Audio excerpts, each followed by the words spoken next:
I came home from the hospital with a cane in one hand and a plastic discharge folder in the other, expecting silence, dust, and my own bed. What I found instead was a locked door, a stranger's car in my driveway, and a voice from inside my house telling me I didn't belong there anymore. The taxi pulled away too fast, tires hissing on the wet pavement like it wanted nothing to do with what was coming. I stood there for a moment, rain seeping into my jacket, staring at the front of the house I had built with my own hands nearly 4 decades earlier. The cedar siding was still there. The porch light still flickered the way it always had. But the lock was wrong. A sleek keypad stared back at me where my old brass deadbolt used to be. My heart thumped hard enough to make my vision blur. The doctor said the stroke had left me weaker, not confused. Standing there, though, I wondered if I had imagined my own life. I raised my hand to knock. The door opened before my knuckles touched wood. A man I barely recognized leaned against the frame, arms crossed, mouth already curled into a smile that carried no warmth. He was tall, well-dressed, smug in a way that suggested he'd been waiting for this moment. Before I tell you what happened next, subscribe the channel and let me know in the comments where are you watching from. It helps more than you know. "You're early," he said. That was how Rowan spoke to me for the first time that day. Not hello, not concern, just ownership. "Where's my son?" I asked. Rowan didn't move aside. Behind him I could see furniture rearranged, unfamiliar shoes by the door. Boxes stacked like my house had already been reclassified as storage. "He's busy," Rowan said. "And you shouldn't be here." The words landed heavier than the rain. I tightened my grip on the cane. "This is my house." Rowan laughed. Not loud, not dramatic, just enough to be insulting. "That's what you think." That was when my son appeared behind him. Evan wouldn't meet my eyes. He looked thinner than the last time I'd seen him, his hair too neat, his posture tense. He stood there like a witness who had already decided not to testify. "Dad," he said quietly, like he was addressing a problem instead of a person. "You weren't supposed to come back yet." I felt something cold spread through my chest. They discharged me. "I called you. You left a voicemail," Rowan cut in. "That doesn't mean you were invited." I tried to step forward. Rowan blocked me with a single hand to the chest. Casual, deliberate, humiliating. "Don't," he said. "You're not stable. We don't need a scene." A scene in my own doorway. I looked at Evan. "You're letting him talk to me like this?" Evan swallowed. "Dad, things changed while you were in the hospital." That sentence, people use it like it explains everything. It never does. Rowan stepped back just enough for me to see inside. My armchair was gone. So was the framed photo of my late wife. In its place hung a large, abstract print I didn't recognize. "My parents are staying here now," Rowan said lightly. "Temporary arrangement. You gave them my house?" I asked. Rowan tilted his head. "No. Your son did." The rain soaked through my shoes. My legs trembled. From weakness, from rage, from disbelief, I couldn't tell. "You signed paperwork before surgery," Rowan continued. "Power of attorney. Evan did what was necessary, what was convenient," I said. Rowan's smile sharpened. "Same thing, really." Evan finally spoke up. "Dad, you need care, real care. This house isn't safe for you anymore." I laughed then, a broken sound that surprised all three of us. "I built this place beam by beam," I said. "I survived winters you can't imagine. And you're telling me I'm the danger?" Rowan leaned closer. His voice dropped, venomous and calm. "You're the obstacle." That was when I understood. This wasn't confusion. This wasn't panic. This was a plan. Rowan had been ready for my weakness. Evan had chosen comfort over conscience. And somewhere in a hospital room, while I struggled to speak and walk again, they had decided my life was easier to take than to honor. Rowan stepped back inside and gestured for Evan to close the door. "You should go," Rowan said, "before this gets ugly." The door shut in my face. Rain ran down the wood I'd varnished myself years ago. My reflection stared back at me from the glass. Older, slower, but not broken. Not yet. Because as I turned away from that door, something hardened inside me. They thought the hospital ended me. They were wrong. And what I would do next would cost them far more than they ever took from me. By the time the sun burned through the morning fog, I understood two things with painful clarity. First, my son had chosen a side long before I came home from the hospital. Second, his husband wasn't hiding his intentions at all. He was daring me to notice. They let me sleep on a narrow couch in the den that first night. No pillow, no blanket, just a throw that smelled like someone else's cologne. I lay there staring at the ceiling fan, listening to laughter drift from the kitchen. Glasses clinked. A cork popped. It sounded like a celebration, and in a way it was. I am 68 years old. I built that house with my hands when my back was strong and my hair still dark. Every beam, every joist, every corner carried my decisions. Lying there, listening to strangers toast inside my walls, something inside me hardened.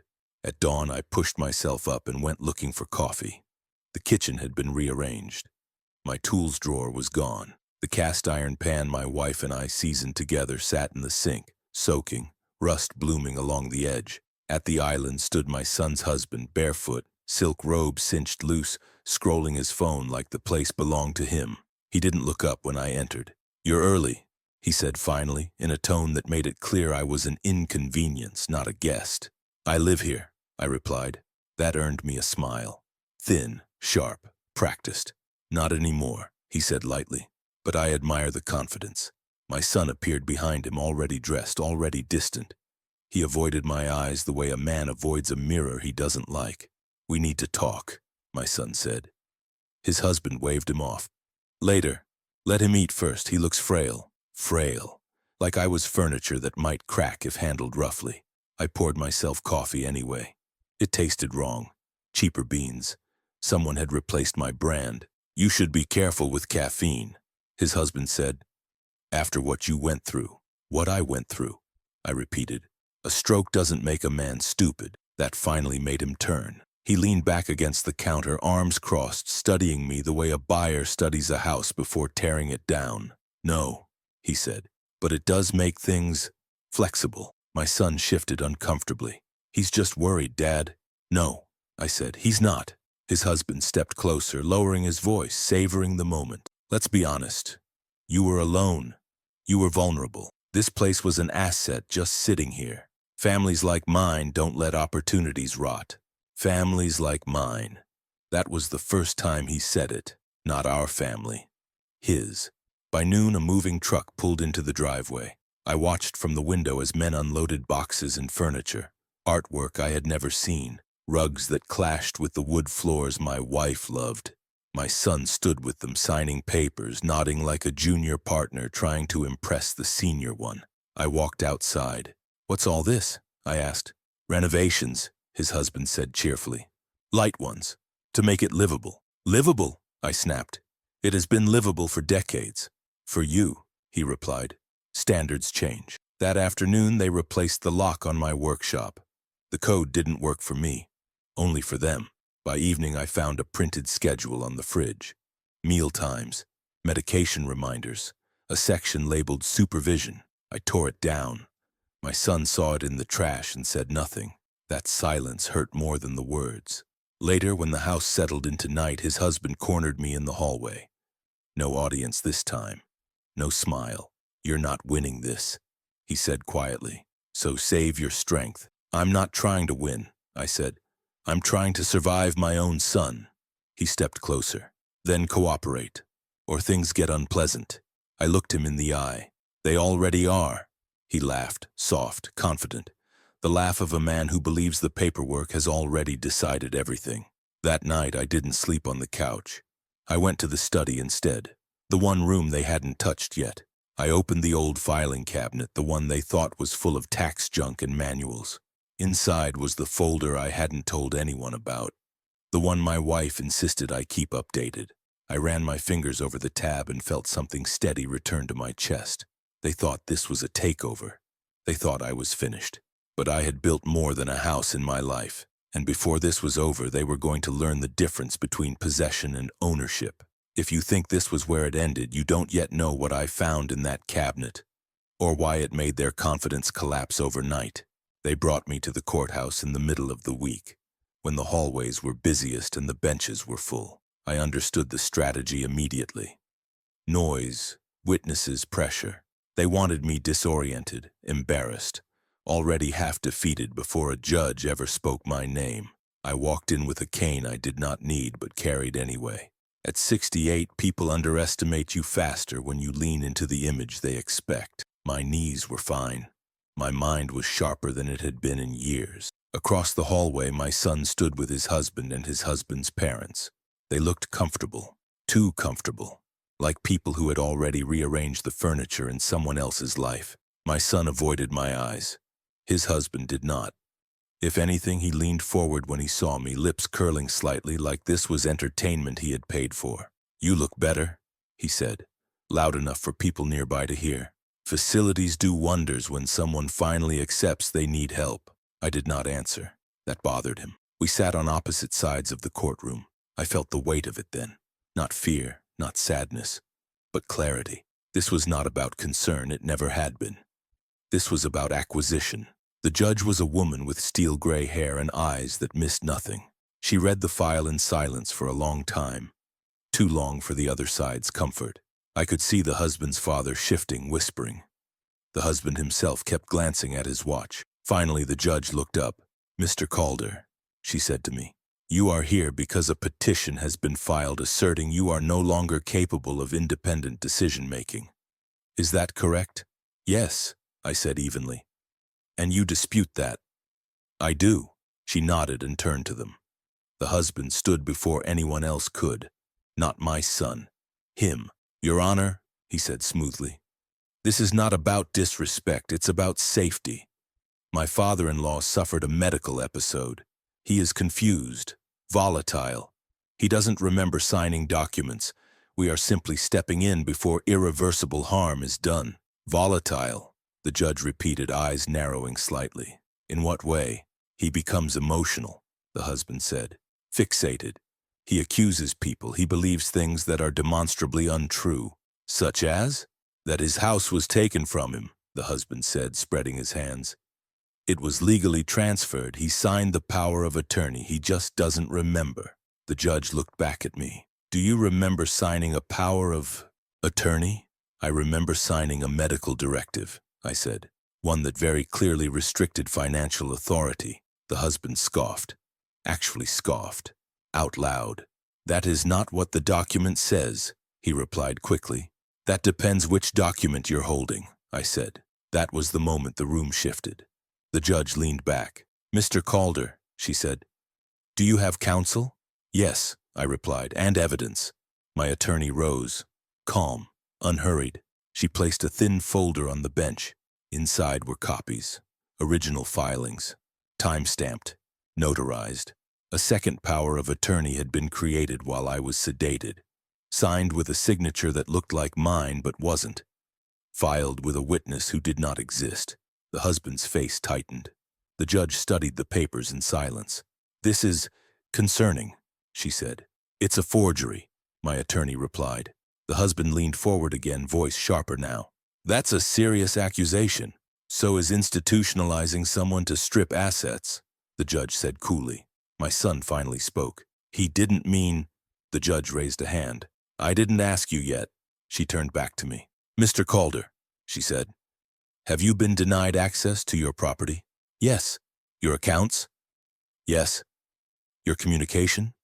"Yes." "And who currently resides in your home?" The husband's mother answered without thinking. "We do." The judge looked at her slowly. "You are not listed as owners." "No, but—" "And yet you moved in?" "Yes." "And changed locks?" "Yes." "And removed personal property?" Her mouth opened, closed. The judge sighed once. A tired, dangerous sound. "I am ordering an immediate freeze on all asset transfers," she said, "and a temporary injunction restoring Mr. Calder's access to his property pending investigation." The husband stood abruptly. "This is outrageous." The judge did not look at him.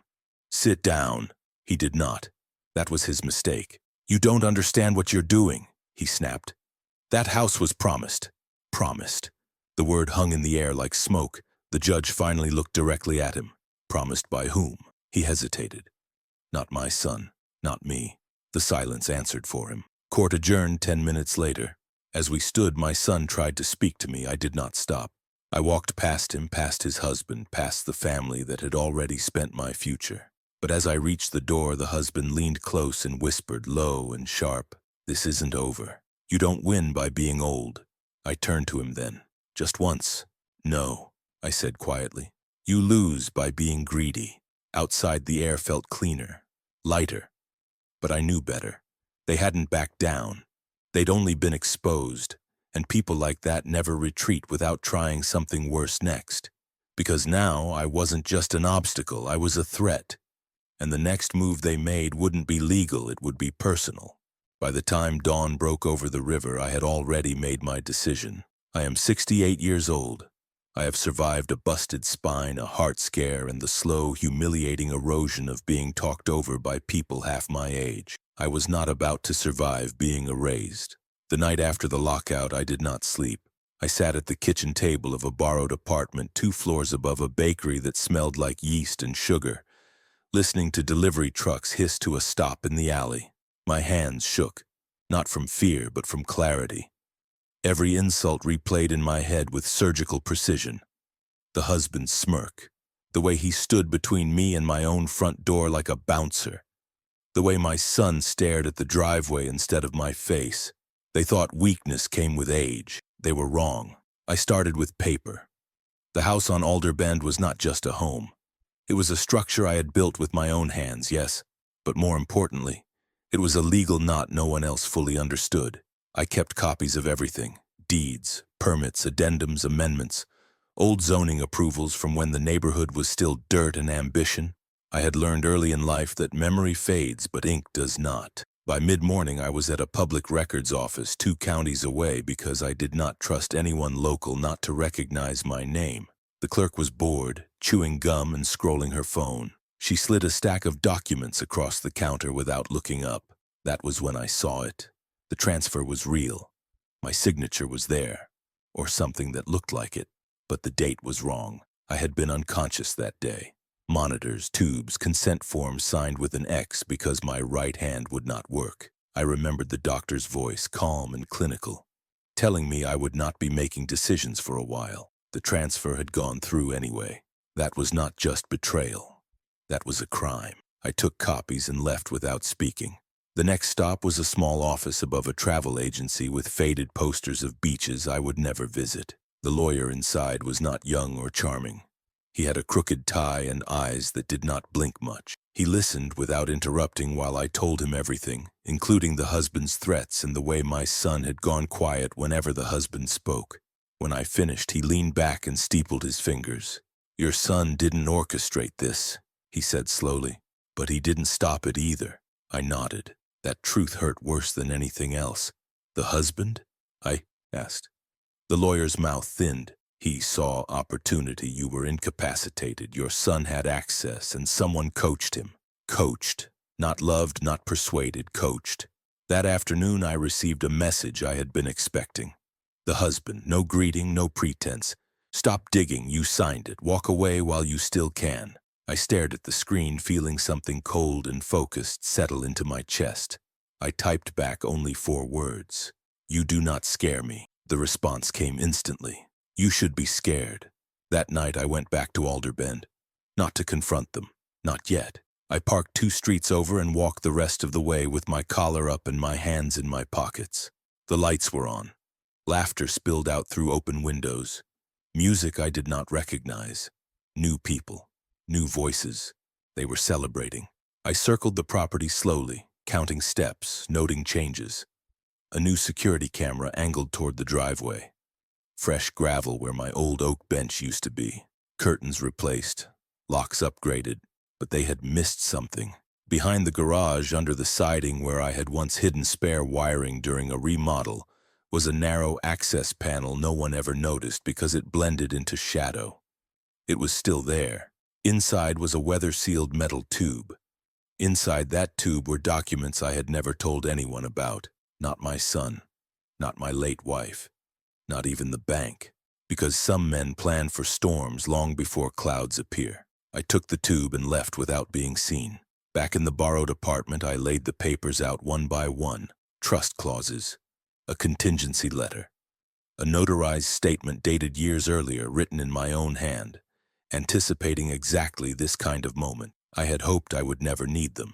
But hope is a luxury for people who are not being hunted in their own lives. By the end of the night, I knew two things with certainty. The husband had moved too fast, and he had underestimated the one thing I still had in abundance: time. They thought the worst was behind them. They were wrong, because what I found in that metal tube would force every single one of them to choose between loyalty and survival. And when the choice came, it would not be mine. It would be theirs. By the time the court date was set, the story had already escaped the four walls of that house. I hadn't meant for it to. I wasn't chasing sympathy or revenge. I just wanted my name back. But once a thing like this starts breathing, it doesn't stay quiet. It began with the injunction. Cameron's attorney had filed first, trying to preempt me. The filing painted me as a confused, stubborn old man with difficulty accepting modern family dynamics. That phrase stung more than I expected, not because my son was married to a man, I had known that for years, but because they were using it as a shield, as if cruelty could be justified by progress, as if stealing from your father became acceptable if you wrapped it in the language of tolerance. I read every page slowly at my kitchen table, my hands steady despite the anger pressing behind my eyes. They claimed I had voluntarily transferred authority. They claimed I had encouraged them to move in. They claimed I had expressed confusion about ownership. They even included a statement from Julian, who had looked me in the eye the day I was discharged and said, "You're not well enough to make decisions anymore, and frankly, this house deserves better stewardship." Better stewardship. Like it was a vineyard or a brand. My lawyer, Mara, was a woman with sharp cheekbones and a voice that never rushed. She didn't interrupt when I talked. She didn't soften the truth either. "They're not hiding," she said. "They're daring you." She was right. Julian wasn't acting out of panic. He was acting out of entitlement. From the very beginning, he'd treated my home like an asset waiting to be unlocked. Cameron followed him. Not blindly, but willingly. Love has a way of shrinking people's spines if they aren't careful. The first hearing was procedural. No arguments yet. Just posturing. Julian arrived early, dressed like he was attending a panel discussion, not a courtroom. Expensive jacket. Relaxed smile. He leaned back in his chair like the building belonged to him, too. Cameron wouldn't meet my eyes. That hurt more than I expected. When the judge entered, the room snapped to attention. The air thickened. Suddenly, this wasn't about family anymore. It was about records, signatures, timelines. Mara did something smart. She didn't start with emotion. She started with facts. She presented the hospital records that clearly stated I was lucid. She introduced the original power of attorney document, medical only, explicitly limited. She highlighted the dates when the deed had been altered and compared them to my hospital stay. Then she played the audio. Julian's voice filled the courtroom, clear as glass. "You don't get to decide anymore. You had your time."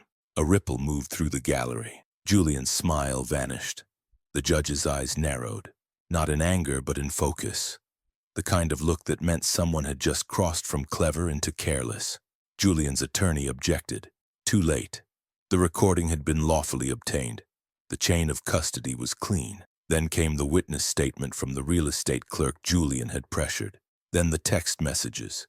Then the bank transfers tied to renovations that never happened. Piece by piece, the image they'd built began to crack. Not shatter yet. Crack. Julian leaned over and whispered something to Cameron. Cameron shook his head once. Just once. Barely noticeable. I saw it anyway. During recess, Julian finally approached me. Up close, the polish didn't hide the calculation. It never does. "You don't need to do this," he said quietly. "We can settle." "By giving my house back?" I asked. He smiled thinly. "By giving you something fair." "I already had something fair," I replied. "You took it." His eyes hardened. "You're going to lose your son over this." I met his gaze. "If I lose my son because I refuse to be erased, that choice isn't mine." The second hearing was scheduled. The judge ordered temporary occupancy reversed. They had 30 days to vacate. 30 days. Julian looked stunned. Cameron looked sick. As they stood to leave, Cameron finally looked at me. His mouth opened, then closed. Whatever he wanted to say didn't survive the moment. I watched them walk away side by side and felt something unexpected settle in my chest. Not victory, clarity. I didn't know how the final ruling would land. I didn't know what Cameron would choose when forced to stand alone. But I knew this. The house would remember me. And whatever came next, I was no longer standing on borrowed ground. By the time dawn bled into the sky, the city felt quieter than it had in years. Not peaceful, just emptied. Like the air after a storm that finally moved on. I was sitting at the small kitchen table in the apartment Catherine had arranged for me, my hands wrapped around a mug of coffee that had already gone cold. My body ached in places I hadn't felt in decades, but my mind was sharp, sharper than it had been in years. Across from me sat the truth, stacked neatly in labeled folders, deeds, bank records, medical evaluations, security footage. Signed affidavits from 2 former employees of my son's husband who, once subpoenaed, suddenly remembered a great deal. And at the center of it all, the document they never expected me to recover. The original trust agreement I had filed years ago with a secondary firm after a contractor friend warned me. Family disputes get ugly. Always leave a second trail. That document changed everything. It stated clearly, painfully clearly, that no permanent transfer of my property or assets could occur without my direct written consent, verified by an independent physician of my choosing. Not a hospital administrator, not a spouse, not a partner acting in my best interest. Me. The so-called power of attorney my son had used? Limited, medical only, temporary, and already expired by the time they drained my accounts. In legal terms, what they did wasn't just unethical. It was criminal. By mid-morning, the emergency injunction was granted. By noon, sheriff's deputies were on my property. By early afternoon, the locks were cut. I wasn't there when it happened. I didn't need to be. Catherine called me from the car parked across the lake road. "They're screaming," she said calmly. "Mostly him. Your son looks smaller than I imagined." I closed my eyes. I didn't feel triumph. I didn't feel joy. I felt something quieter. Release. The court filings moved fast after that. Faster than I expected. Once financial exploitation of an elderly person enters the picture, especially with documented medical fraud, things accelerate. Accounts were frozen, properties flagged, transfers reversed. The so-called renovation company tied to my son's husband, a shell, dissolved within days. Funds traced, charges pending, and Sunny Meadows? It was shut down. Not because of me alone, but because once my case cracked the surface, others followed. Families who had whispered, residents who had vanished quietly, records that didn't match bodies. Sometimes justice waits for the right crack before it floods in. A week later, I returned to my house. My house. The lawn was torn up from police vehicles. The fire pit was cold and blackened. The oak chairs were gone, burned to nothing. But the stone they had rested on was still there, scarred but standing. Like me. Inside, the house smelled wrong. Chujoy, chujoy, chujoy, chujoy, chujoy, chujoy. But it was empty. No silk robes, no chaji voices, no laughter that didn't belong. I opened the windows. I let the lake air in. I stood in the study for a long time, running my fingers along the edge of the desk I had built myself years ago. When my hands were steadier, but my heart was softer. My son did not come to see me. Neither did his husband. Their lawyers did. And eventually so did the settlement offer. I declined it. I didn't want their money. I wanted the truth on record. And I got it. The judge used words that echoed long after the gavel fell. Premeditated exploitation. Abuse of trust. Irreparable harm. When it was over, I walked out of that courtroom alone but not broken. Some relationships don't end in reconciliation, they end in clarity. I am 68 years old. I am not confused, I am not weak, and I am not disposable. I spend my mornings on the dock now, watching the water change color as the sun climbs. I drink my coffee slowly, I let the quiet stay. Sometimes I miss the son I thought I raised, but I no longer miss the lie. And if you've been listening this far, subscribe to the channel and let me know in the comments what time it is where you're watching from. It helps more than you know.